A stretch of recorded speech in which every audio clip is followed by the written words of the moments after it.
शब रात के लिए लोगों ने बहुत सारी रिवायतें घड़ी हैं। जब घड़ी गई ना सारी रिवायतें, इसने भी बना ली, इसने बना ली। अरबी इबारतें मैं पहले बता चुका हूँ, ये लोगों ने बनाई हुई हैं। एक भी सही हदीस नबी अलैहिस्सलातु वस्सलाम से नहीं साबित, वो मैं एक जुमे में, 2 जुमे पहले, जिस जुमे में आप थे गालिबन, मैं बयान कर चुका। अब एक किताब उसने मौलाना अल्लामा शम्सुल हक आज़िमाबादी रहमतुल्लाह अलैह की लाए जी, ये 15 शबान का ये सबूत है, ये सब ऐसे ही थे ना वो, और भी बहुत सारे मौलवियों की दी थी, लेकिन उन्होंने उस इबारत को समझा नहीं। मैं समझाता हूँ। शब रात जो 15 शाबान है, इसके लिए तो कोई रिवायत नहीं है, लेकिन वो क्या कहते हैं कि किसी भी रात में इबादत करना मना नहीं है। मना है, मतलब आज रात को हम तहज्जुद नहीं पढ़ सकते, तो 15 शबान को भी पढ़ेंगे। फिर मौलवी ने कहा जी कि जब 15 शबान होती है, मगरिब के वक़्त अल्लाह आसमान दुनिया पर आ जाता है। ये मौलवी ने कहा है, खुदा के रसूल ने नहीं कहा है। खुदा के रसूल ने कहा है सुलुसल लैल, तिहाई रात में आसमान दुनिया पर अल्लाह आते हैं। एक भी रिवायत उलमा देवबंद के इमामों की या उलमा बरेलविया के इमामों की या उलमा शिया के इमामों की एक रिवायत ज़ईफ हो तब भी मान लेंगे कि जिसमें यह लिखा हो कि रब्बे किबरिया रात के शुरू में मगरिब के वक़्त आसमान दुनिया पर आ जाते हैं। चैलेंज है हमारा। इतने मदरसे के पीछे बह के नहीं पढ़िया मैं कुरान दे विच वड़ के पढ़िया है। काबे के रब की कसम है, एक भी रिवायत ऐसी नहीं है कि अल्लाह ने कहा हो या हदीस कुदसी हो या पैगंबर ने बताया हो कि मगरिब के वक़्त आसमान दुनिया पर 7वें आसमान पे अल्लाह रब्बुल आलमीन नाज़िल हो जाते हैं। ये बताया है कि सुलुसल लैल तिहाई रात में आते हैं। एक मसला हल हो गया। ये झूठ बोला है, ये दज्जाल से बड़े कज़्ज़ाब हैं जो अल्लाह पर भी इल्ज़ाम लगाए जा रहे हैं। फिर क्या कहते हैं एक मुफ्ती साहब बैठकर जी, इसके बारे में कसीर रिवायात है, और जहाँ कसीर रिवायात जमा हो जाएं, ज़ईफ़ भी हूँ, ऐसे ही है ना। मौलाना तारिक जमील भी कहते हैं कि ज़ईफ़ रिवायत जो है वो आमाल में चलती है। हाँ बाबा जी, मत मारी गई है। जेड़ी चीज़ नबी तो साबित नहीं हो, अजर कौन देगा? अजर कोई और दे सकता है? फिर वो मुफ्ती साहब कहते हैं जब ज़्यादा कसीर रिवायात मिल जाए ना ज़ईफ़, तो वो हसन ले गैर ही बन जाती हैं। मैंने कहा मौलवी साहब बिल्कुल सही आख्या। तो इस वास्ते तो पाकिस्तान च कब्ज़ा माफिया गालिब है। एक आदमी सोसाइटी ज़मीन कब्जे दी करता है कब्ज़ा, 1000 आदमियों को प्लाट दे देता है 120 गज़ के। अब बताओ वो ज़मीन असली हो जाएगी या कब्ज़े की रहेगी, जाली रहेगी? आपको ईमान की तुम्हारे की कसम है, यही कहोगे ना ये कब्ज़े की लैंड है, ये जाली फाइलें हैं, ये सोसाइटी बनी है, इसमें लोगों को एतराज़ है कब्ज़े की है, इसके मालिक ने किसी एक को भी लीज़ के पेपर नहीं दिए, नहीं बना सका ना असली। तो जब 1,00,000 भी रिवायतें जमा हो जाएं जो पैगंबर कायनात से सनद के साथ सही साबित ना हो, तो बेशर्मो कैसे वो बन जाएगी हसन ले गए रही? वो तो नबी ने फरमाई नहीं। तू 1,00,000 नहीं, तू 10,00,000 बार पढ़ता रहे उसको, जब नबी से साबित नहीं है, अजर नहीं है। बात समझ आ रही है? एक जाली चीज़ जाली है। हाँ, ये हो सकता है कि वज़ीर आला बलूचिस्तान असलम रईसानी ने अपने ज़माने में कहा था वो सनद तो सनद है, जाली हो या असली हो। तो मुफ्तियों का भी वही उसूल है असलम रईसानी वाला, वे सनद तो सनद है, जाली हो असली हो। ये शर्म नहीं आती मौलवी? यार ये शर्म हमें नहीं आती जब हम ऐसे मौलवी को सुनते, पूछते नहीं हैं कि ये मुस्तफ़ा का उसूल नहीं है, ये इधर असलम रईसानी का उसूल है। सनद असली हो या जाली हो, सनद तो सनद है। जब ज़ईफ़ हदीसें तुम 1,00,000 भी जोड़ लो, वो हसन ले गैर ही कैसे बन जाएगी? मुझे समझ नहीं आई भाई। जब ज़मीन कब्ज़े की, फाइलें जाली हैं, अप्रूवल हुई नहीं, जिसकी अप्रूवल नहीं है वो असली कैसे हो गई? हो जाती लोधी साहब। तो फिर कैसे वो हसन ले गैर? अमीन साहब समझ आ रही है? भले ये इनको बोलो कि तुम पूरे बंडल किताबों के, और जिन जिन लोगों ने रिवायत की उन्होंने कहा जी उन्होंने ज़ईफ़ कहा, लेकिन कसीर लोगों ने कह दिया ज़ईफ़, तो हम इसको हसन ले गए ही मान लेंगे। मामा तेरे प्यो की शरीयत है, तू मान लेगा? मुस्तफ़ा ने कहा कि मेरे से साबित नहीं है, इमाम बुखारी ने कहा यह सही नहीं है, सुनन अबी दाऊद वाले इमाम अबू दाऊद ने कहा यह सही नहीं है, इमाम तिरमिज़ी ने कहा यह दुरुस्त नहीं है, इमाम नसाई ने कहा यह दुरुस्त नहीं है, इमाम बहकी ने कहा यह दुरुस्त नहीं है, सुनन इब्ने माजा वाले ने कहा यह सहीह हदीसुन ज़ईफ़ुन। तो तू हसन लगारी किमें बना ली? तू अपने को फिल्ट्रेशन प्लांट लाया है। समझ आई बात की? फिर सुनो, भाभी कहते कब्रां च ना जाओ, भाभी की जरूरत है? भाभी जी कहते रोज़ कब्रां जाओ ताकि तुहानू खुदा तो डर लगे। ऐसे लिखा है ना उसमें, कहले हदीस को कहते हैं कि 15 शबान को कब्रस्तान ना जाओ, और कम वक्त तो इल्ज़ाम लाने वास्ते मुँह तो धो लिया करो। नबी अलैहिस्सलातु वस्सलाम की सही बुखारी की रिवायत है, मुस्नद अहमद की रिवायत है। क्या रिवायत है? सुनो, कुन्तु नहीतुकुम अन ज़ियारतिल कुबूर, मैंने तुम्हें कब्रों की ज़ियारत से मना किया है। फिर आगे नबी अलैहिस्सलाम फरमाते हैं फ़ज़ूरूहा, लेकिन तुम जाया करो ज़ियारत करने। नासिख आ गया ना, मनसूख। पहले कहा था नबी अलैहिस्सलातु वस्सलाम ने, ख़ास तौर पर यह कहा था ख़वातीन के लिए, क्योंकि ये कमज़ोर दिल होती हैं, ये कब्रों पे रोती हैं। कहा तुम कब्रों पे नहीं जाया करो, नही तो कुमान ज़ियारतिल कुबूर, कब्रों की ज़ियारत से मना कर दिया। फिर फरमाया नहीं फ़ज़ूरूहा, जब सहाबा ने कहा या रसूलल्लाह ए कब्रां तो नहीं गई तो साढ़े धौना लान गई ये बदमाश बन जाएंगी, फिर जब कब्रों पे जाएंगे तो खौफ खुदा आएगा। फिर नबी अलैहि सलाम ने कहा फ़ज़ूरूहा, फ़ज़ूरूहु नहीं कहा, हुम नहीं कहा, हुन्ना कहा, हा का सीगा मुअन्नस का सीगा है। क्या कहा? जाया करो, ज़ियारत करने जाया करो। ख़वातीन से क्या कहा?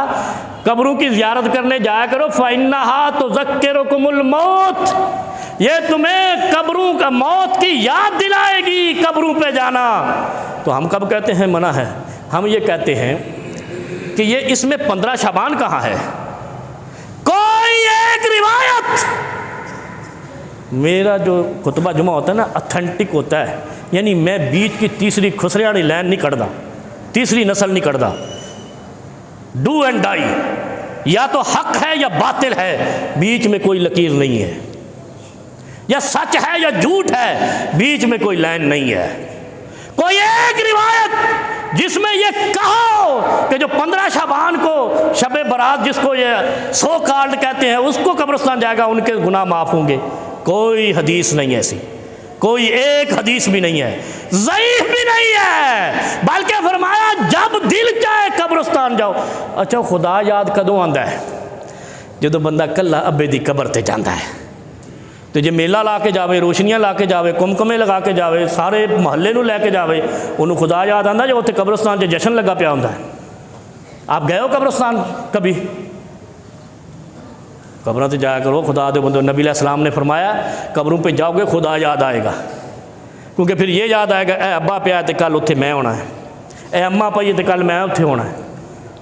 कब्रों पे जाने का हुक्म है, लेकिन 15 शबान को नहीं, गाहे बगाहे।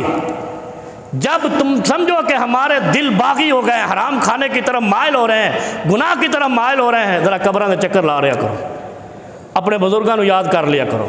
लिहाजा जो अल्लामा यामीन साहब, अल्लामा शमसुल हक अज़ीमाबादी ने लिखा है, उसने कहा 15 शाबान के दिन या रात में हैयत मखसूसा के साथ किसी भी इबादत का कोई सबूत नहीं है, मखसूस अंदाज से। और नबी अलैहिस्सलातु वस्सलाम, सही हदीस है, सही बुखारी सही मुस्लिम की, क्या फरमाया? ला तख्तस्सु लैलतुल जुमाते या यौमुल जुमाते, कोई रात तुम मखसूस ना करो कि इस रात को इबादत करनी है, बाकी हफ्ता नहीं करनी। ये ईसाइयों का उसूल है, वो सिर्फ इतवार को इबादत करते हैं। लिहाजा जो इस तरह की कदगने लगाते हैं, मैंने पहले बताया, जो अज़ान की बजाय ऐलान की तरफ जाते हैं, क्रिश्चन की मुशाबहत करते हैं, जो ख़ास रातें मुकर्रर करके इबादत करते हैं, जैसे शब जुमा है। शब जुमा के बारे में मखसूस हदीस मौजूद है कि जुमे की रात को ख़ास इबादत के लिए ख़ास हैयत के साथ मुकर्रर करना बिदअत है, नाफरमानी है नबी अलैहिस्सलातु वस्सलाम की। हमने तो बड़े शौक़ से लगा रखा है शब जुमा, तो क्या वहाँ से हलाल निकलेगा जब बाप काम ही हराम का है? नजायज़ से जायज़ कैसे निकलेगा? वो असलम रईसानी निकाल सकता है, हम नहीं निकाल सकते। मुस्तफ़ा के दीन में युरीदुल्लाह बिकुमुल युस्रा वला युरीदु बिकुमुल उसरा, खुदा के दीन में आसानी है। आज तुम्हें समझ आया होगा कि मैं जो बता रहा हूँ सीधा सीधा साफ साफ आसान दीन है। ये मेले लगाने वाला, ठेले लगाने वाला, जश्न मनाने, ओ यार शर्म नहीं आती? वो पाकिस्तान सिंध गवर्नमेंट का जी कब्रस्तान की सफाई होगी 15 शबान से पहले, क्यों उसे मेला लाना ही? उसे तब नबी कायनात करने को कब्र से जाओगे तो खुदा याद आएगा। ये खुदा याद करने जाते हैं मेकअप करके, आए हैं सुजुकियाँ भर के, गाड़ियाँ भर के आए हैं, कब्रस्तान भरा पड़ा होता है, कोई दुआ भी नहीं करता होते, वो लाइटा ही वेख देने, कुमकुमे लगे हुए हैं। तो इधर खुदा के महबूब क्या कहते हैं, फ़इन्नहा तुज़क्किरुकुमुल मौत, ये तुम्हें मौत जो कब्रस्तान पे जाए उसको मौत याद ना आए तो वो जाना बेकार है, वो बिदत है, वो हराम है, उसका फ़ायदा ही नहीं है। कब्र तो होती है मौत याद कराने के लिए। अब समझ आ गई? कोई और सवाल रह गया यामीन साहब तो मैं हाजिर खिदमत खड़ा हुआ। अच्छा, फिर ये एक सवाल रह गया, आप भी भूल गए, इस रात को गुनाह माफ़ हो जाते हैं, तो यानी आज तहज्जुद पढ़ांगे तो खुदा ने माफ़ को नहीं करना। पढ़ी साहब ये किस काम ते ला रहे ने उम्मत नूं? बट लोधी साहब, आसिफ भाई, अमानत साहब, बुजुर्गो कह रहे हैं शब रात को जाओगे गुनाह माफ़ हो जाएंगे, जबकि लैलतुल कद्र भी माफ़ नहीं होंगे। लैलतुल कद्र को भी तकदीर लिखी जाती है, मौका दिया जाता है। आ रही है ना समझ? इन्होंने कहा जी शब रात को अगर सारे जमा होकर कब्रस्तान जाओगे, सारे मगरिब के टाइम नफला में शुरू कर दोगे, गुनाह माफ़ हो जाएंगे। यानी आपको इस काम पे लगा रहे हैं, बाकी 364 दिन तुम्हें कुछ करने की ज़रूरत नहीं है, शब रात के गुनाह माफ़ हो गए। बागी बना दिया उम्मत को, खुदा और रसूल का बागी बना दिया। बात समझ आ रही बात की? अल्लाह के हबीब ने इस बारे में भी बताया है, मेरा नबी सबका नबी है, वो अबियां दा नहीं, बरेलवियां दा नहीं, देवबंदियां दा नहीं, शियां दा नहीं, ईसाइयां दा नहीं, यहूदियां दा नहीं, हिंदुआं दा नहीं, सबका नबी है, चरिंद परिंद का भी नबी है। क्या फरमाया? अब ये गौर से सुन जाना नदीम साहब, बड़ी प्यारी बात नबी अलैहिस्सलातु वस्सलाम ने शुरू इस्लाम में फरमा दी। हज़रत अमर बिन आस रज़ी अल्लाह अन्हु जो बाद में कातिब वही भी बने, वो आए नबी अलैहिस्सलातु वस्सलाम के पास, मैंने इस्लाम कबूल करना है, हाथ आगे बढ़ाया। नबी अलैहिस्सलातु वस्सलाम ने भी हाथ आगे बढ़ाया। वाक़या सुना होगा आप लोगों में से किसी ने, मौलवियों ने शुगल ही को नहीं, मौलवी अपना शुगल नहीं रख दें, तुसा क्या सुन दें। हाथ बढ़ाया, उस बंदे ने हाथ पीछे कर लिया, अमर बिन आस ने हाथ पीछे कर लिया। नहीं या रसूलल्लाह, क्या माजरा है? हैरत होती है ना, वो हमारे सामने से कोई ऐसे हाथ करके हमें मजाक करे, हम गिरबान से पकड़ लेते हैं, पकड़ लेते हैं। ओए तू तेन मजाक करना है, ठट्ठे करना है? बुजुर्ग को समझ आ रही है? मैं थोड़ी जी बेचा वो चमकीली सी पंजाबी भी मारी जाना हाथ पीछे कर लिया। नबी अलैहिस्सलातु वस्सलाम ने कहा, ऐ अमर माँ बालों का क्या मामला है?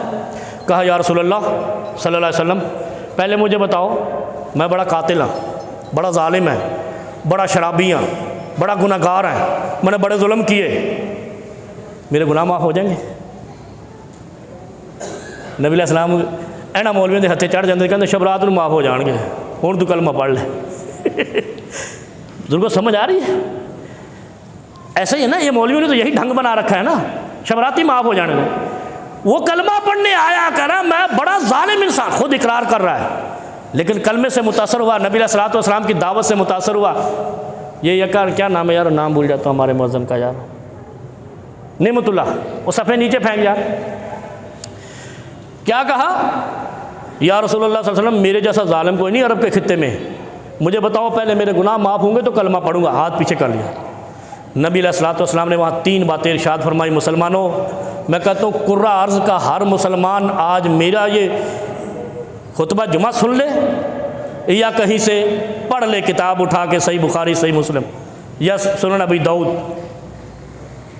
या मुस्नद अहमद, तो इंशाअल्लाह फिर कोई ये नहीं कहेगा मैं जहन्नम च जाना है, मैं इनू मौलवी नहीं सुनना भावें जहन्नम च ले जा, ना ना ना ना, फिर वही कहेगा यार सच्ची बात सुननी है तब बख्शे जाना है। क्या कहा नबी अलैहिस्सलातु वस्सलाम ने, बड़ा गौर से सुन लेना। अमा अलिमता, अमा अलिमता का माना हम क्या कहते हैं अपनी ज़ुबान में, और तुझे मालूम नहीं है, पंजाबी का तेन पता नहीं, सुना क्या तक को आख्या नहीं, तब कह नहीं रहा, सिंधी में क्या कहते हैं, जो भी कहें। अमा अलिमता, नबी अलैहिस्सलाम तो तुझे इल्म नहीं है, तो ये बात पता नहीं है? कौन सी या रसूल अल्लाह? सुन लो, आज 3 बातों से बंदे के गुनाह माफ़ हो जाते हैं। अगर शबराती माफ़ हों तो हज किस वास्ते करन जाते जे? या अमीन साहब मौलवी साहब नूं तू पकड़ के मेरे को ले आना है, जेडे मौलवी तेनों गुमराह करने की कोशिश की थी। अगर शबरात को माफ़ होते हैं तो फिर जिलहज में हज के लिए क्यों जाते हो? गुनाह माफ़ होते ही नहीं है 3 मौक़ों के अलावा। मैंने पिछली दफ़ा कहा था 3 काम शैतान नहीं करता। पता है किसी ने सुना था? हाँ, हज़रत जी ने सुना है, बस एक बंदे ने ओके कर दिया है। शैतान 3 काम नहीं करता और 3 काम गुनाह नहीं छोड़ते, बंदे को पाक कर देते। उसके अलावा आप जो मर्ज़ी करो, अमलों के बराबर हिसाब दोगे। हाँ, ये है, कुरान पढ़ोगे अजर बढ़ेगा, वो कम हो जाएंगे। रोज़े रखोगे अजर बढ़ेगा, वो कम हो जाएंगे। लेकिन ये कहीं नहीं कहा जिसने तो 30 रोज़े रखे वो हज करने के हाजी की तरह मासूम होकर बाहर निकलेगा 30 दिन के बाद। कहा कहीं? नहीं कहा ना। तो रोज़ियां नाल किसी से गुनाह माफ़ नहीं सारे होंगे, तो ये शबरात ना किमें हो गए? फजल साहब सुनो, फिर 3 बातें हैं जिनसे गुनाह इंसान के अल्लाह माफ़ कर देता है। और ये नबी अलैहिस्सलातु वस्सलाम ने ऐसे आदमी से कहा था, कातिल भी, जानी भी, शराबी भी, कब्ज़ा माफिया भी, जुल्म करने वाला भी, लोगों का माल छीनने वाला भी, मोटरसाइकिल और गाड़ी छीनने वाला भी, घोड़े उठाने वाला, ऊँट चोरी करने वाला। ने कहा या रसूलल्लाह, मेरे नामा इमाल में तो कोई अच्छा काम है ही नहीं। मैं फिर भी कलमा पढ़ने आया, लेकिन पहले मुझे ये बताओ, फिर हाथ मिलाऊंगा, फिर बैत लूँगा या रसूल अल्लाह कि मेरे ये गुनाह माफ़ हो जाएं। नबी अलैहिस्सलाम ने फरमाया अमा अलिमता, और तू जानता नहीं है, अन्नल इस्लाम यहदिम मा काना क़ब्ला, जब कोई कलमा इस्लाम का पढ़ लेता है पिछले गुनाह मुनहदिम हो जाते हैं, ख़त्म हो जाते हैं, डिलीट। बात समझ आई है? इधर शबरात बड़ी, शबरात मिली कहीं पे? कहा जब कोई कुफर से कलमा इस्लाम में आ जाता है, मौलवी साहब के हाथ पे हाथ रख के ला इलाहा इल्लल्लाह मुहम्मदुर रसूलुल्लाह पढ़ के वो गैर मुस्लिम हो, मुसलमान नहीं, और जिवें साडे पंड चौके तौर पर बिस्तरा अभी कलमा पढ़ावन आए हैं, वो मुसलमानों ने कलमा पढ़ा रहे होंगे, उनके नहीं है चक्कर। ये तबलीगी जमात वाले जिसको कलमा पढ़ाए ना, उसकी कोई गारंटी नहीं है। ये उनके लिए है जो कुफर से इस्लाम में आए, कलमा पढ़े। नबी अलैहिस्सलातु वस्सलाम ने फरमाया अमा अलिमता, अमर तुम्हें इल्म नहीं है कि जो इस्लाम ले आता है, अन्नल इस्लाम यहदिमु मा काना क़ब्लहु, इस्लाम लाने से पहले गुनाह माफ़ हो जाते हैं। एक बात। दूसरा किससे माफ़ होते हैं? वह अन्नल हिजरत यहदिमु मा काना क़ब्लहा, दारुल कुफर से दारुल इस्लाम की तरफ, मक्के से मदीने की तरफ जिन्होंने हिजरत की है, उनके हिजरत से पहले के गुनाह माफ़, मुहाजिरीन के गुनाह माफ़। बड़ी कड़वी बात है। वो इतने गाला कढ़ते रहते हैं, सिंध चो कट, इधर गाला, इधर उधर गाला। भाई हिंदुस्तान से किसी ने इसलिए हिजरत नहीं की थी कि यहाँ हिंदुआना तहजीब चलाएंगे। यही कहा था ना, क़ायद आज़म ने कहा था पाकिस्तान का मतलब क्या, ला इलाहा इल्लल्लाह। और इधर आकर क्या कहा, मियाँ को अगर बीवी घूरेगी तो मियाँ जेल जाएगा, यानी मियाँ बीवी को इतना राज़ी रखना यार, मर गए भाई। 18 साल से कम उम्र की शादी की तो निकाह खां भी जेल में जाएगा। ये कहाँ से शर्तें आई हैं? इस्लाम ने तो इस बलूगत शर्त लगाई है। ये कुफर यहाँ गालिब आ गया। और अभी परसों तरसों मैं यहाँ नहीं था, तो यहाँ कोई कानून पास हुआ, बल्कि करारदाद पास हुई थी, पेश हुई थी, एक हिंदू रुकन ने की थी कि सिंध में शराब खानों पर खरीदो फरोख्त पर पाबंदी लगाई जाए, तो मुसलमान खड़ा हुआ, कहता इससे बहुत सारे तबकात मुतासर होंगे। वो खबीस आदमी, तेरे 18 साल वाले कानून से पूरे मुसलमान मुतासर हुए। तेरे ये मियाँ बीए वाले जो आर्टिकल वहाँ पे पास हुआ है, तरमीम आई है, उससे पूरा एक घराना मुतासर, हर घराना मुतासर हुआ। यानी ये घरों के अंदर बगावत पैदा करने वाला कानून है। और ये इसलिए कर रहे हैं कि ये मुतासरीन है मगरिब के, यहूद व नसारा के। और यहूद व नसारा में कोई ख़ानदान नहीं होता, कोई बाप की कदर, कोई माँ की कदर, कोई बीवी की कदर, कोई औलाद की कदर, कुछ नहीं। वो ऐसा ही मुआशरा है, जानवरों का मुआशरा। ये मुआशरा यहाँ पैदा करना चाहते हैं यहूदियों के एजेंट। और जो यहूदियों का एजेंट दूसरों को कहता था, वो खामोशी ताने बैठा रहा, थाईलैंड चला गया। तीसरी बात, पहला क्या है, इस्लाम का कलमा पढ़ने से कुफर के गुनाह ख़त्म। दूसरी शर्त क्या है, दारुल कुफर से दारुल इस्लाम की तरफ हिजरत करके मक्का से मदीना या हिंदुस्तान से पाकिस्तान की तरफ हिजरत करने वालों के पिछले गुनाह माफ़। अच्छा, ये गुनाह माफ़ अल्लाह ने करने हैं, समझ आई ना? नबी ने बता दिया, खुदा करेगा। अब जो मर्ज़ी इधर कहते रहो आप एक दूसरे को, सिंधी, पंजाबी, सराइकी, पंजाब, पठान, महाजर, जो भी है, लेकिन हकीकत यह है जब दारुल कुफर से हिंदुस्तान से पाकिस्तान की तरफ हिजरत की थी तो अल्लाह ने उन महाजरों के गुनाह हिंदुस्तान की सरज़मीन वाले माफ़ कर दिए। यहाँ गुनाहगार हुए तो हुए। तीसरी शर्त, आय हाय हाय, ए सारे नूं पता है, वह अन्नल हज्जा यहदिमु मा काना कबलहू, हज मबरूर भी सारे गुनाह माफ़ कर देता है, ऐसे लौटता है जैसे माँ ने अभी जना। ये तो सुना है ना। लेकिन यहाँ तीसरी शर्त नबी अलैहिस्सलातु वस्सलाम ने फरमाई कि जो हज पे जाता है, हज करने के बाद उसके पिछले गुनाह सारे माफ़ हो जाते हैं। 3 ही बातें हैं जिससे सारे गुनाह माफ़ हो जाते हैं, इसमें शबरात का जिक्र ही नहीं है। ए मौलवियों ने खान पीन का चक्कर है, जो इस चक्कर में डलेगा वो खाए पी तो लेगा लेकिन गुनाहगार हो जाएगा।